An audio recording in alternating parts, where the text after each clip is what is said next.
हिमालय की ऊंचाइयों में जहां सांस लेना भी एक तपस्या जैसा लगता है, वहां एक जगह है जो सिर्फ पत्थरों से नहीं बनी, बल्कि इतिहास, तप और आस्था से खड़ी हुई है। बहुत समय पहले की बात है, जब महाभारत का युद्ध खत्म हुआ था। पांडव जीत तो गए थे, लेकिन उनके मन में एक भारी बोझ था, अपने ही भाइयों, गुरुओं और रिश्तेदारों की हत्या का पाप। जीत के बाद भी उनके दिल में शांति नहीं थी। हर रात उन्हें वही चेहरे दिखाई देते, वही युद्ध, वही चीखें। और तभी उन्होंने तय किया कि उन्हें इस पाप से मुक्ति चाहिए और इसके लिए उन्हें भगवान शिव की शरण में जाना होगा। लेकिन भगवान शिव उनसे नाराज थे। उन्हें लगा कि पांडवों ने धर्म के नाम पर भी बहुत बड़ा विनाश किया है, इसलिए उन्होंने उनसे मिलने से इनकार कर दिया और काशी छोड़कर हिमालय की ओर चले गए। पांडव भी पीछे पीछे निकल पड़े, लेकिन शिव उनसे छुपते रहे। कई दिनों तक बर्फीले पहाड़ों में भटकने के बाद एक दिन उन्हें एक अजीब सा बैल दिखाई दिया। वो कोई साधारण बैल नहीं था, उसकी आंखों में एक अलग ही चमक थी, जैसे उसमें कोई शक्ति छिपी हो। भीम को शक हुआ और उसने उस बैल को पकड़ने की कोशिश की। जैसे ही उसने बैल की पूंछ पकड़ी, वो अचानक जमीन में समाने लगा। भीम ने पूरी ताकत लगा दी, लेकिन वो बैल पूरी तरह गायब हो गया। बस उसका एक हिस्सा, उसका कुबड़ वहीं रह गया। उसी जगह पर एक दिव्य ऊर्जा प्रकट हुई और पांडव समझ गए कि वो बैल कोई और नहीं, खुद भगवान शिव थे। उन्होंने वहीं उस स्थान को पवित्र मानकर पूजा की और वही स्थान आगे चलकर केदारनाथ कहलाया। कहते हैं कि उस दिन से लेकर आज तक उस जगह पर एक अलग ही शक्ति बनी हुई है, जिसे कोई विज्ञान पूरी तरह समझ नहीं पाया। लेकिन कहानी यहीं खत्म नहीं होती।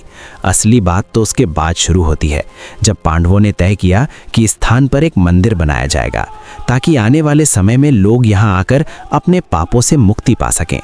उस समय ना कोई मशीन थी, ना कोई आधुनिक साधन, फिर भी इतने ऊंचे और कठिन स्थान पर मंदिर कैसे बना? यही बात इसे और भी रहस्यमयी बना देती है। कहा जाता है कि पांडवों ने खुद इस मंदिर की नींव रखी थी, लेकिन समय के साथ ये स्थान खो गया। सदियां बीत गईं और फिर एक दिन एक महान संत आदि शंकराचार्य इस स्थान तक पहुंचे। उन्हें ध्यान में ये स्थान दिखाई दिया था, जैसे कोई उन्हें बुला रहा हो। जब वे यहाँ पहुंचे तो उन्होंने देखा कि ये जगह अभी भी ऊर्जा से भरी हुई है, लेकिन मंदिर खंडहर बन चुका है। उन्होंने वहीं ध्यान लगाया और कहा जाता है कि उन्हें शिव का आशीर्वाद मिला कि इस मंदिर को फिर से स्थापित किया जाए। उन्होंने स्थानीय लोगों की मदद से इस मंदिर को फिर से खड़ा किया। सोचो, उस समय न सड़कें थीं, न भारी मशीनें, फिर भी इतने विशाल पत्थरों को यहाँ तक कैसे लाया गया होगा? ये सवाल आज भी लोगों को हैरान करता है। कुछ लोग कहते हैं कि ये सिर्फ मानव शक्ति का काम नहीं था, इसमें कोई दिव्य शक्ति भी शामिल थी। और जब मंदिर बनकर तैयार हुआ तो ये सिर्फ एक इमारत नहीं थी, ये एक ऊर्जा केंद्र बन गया, जहाँ आकर लोग सिर्फ दर्शन नहीं करते, बल्कि अपने अंदर कुछ बदलते हुए महसूस करते हैं। लेकिन सबसे हैरान करने वाली घटना तो बहुत बाद में हुई, जब 2013 में एक भयानक आपदा आई। चारों तरफ तबाही मच गई। पानी, पत्थर, बाढ़, सब कुछ अपने रास्ते में आने वाली हर चीज को बहा ले गए। पूरा केदारनाथ क्षेत्र लगभग खत्म हो गया, लेकिन मंदिर वहीं खड़ा रहा, जैसे कुछ हुआ ही नहीं। उसके पीछे एक विशाल पत्थर आकर रुक गया, जिसने पानी का रास्ता बदल दिया। लोग उसे आज भीमशिला कहते हैं। अब सवाल ये है कि क्या ये सिर्फ एक संयोग था, या फिर वही शक्ति जिसने इस मंदिर को बनवाया था आज भी इसकी रक्षा कर रही है?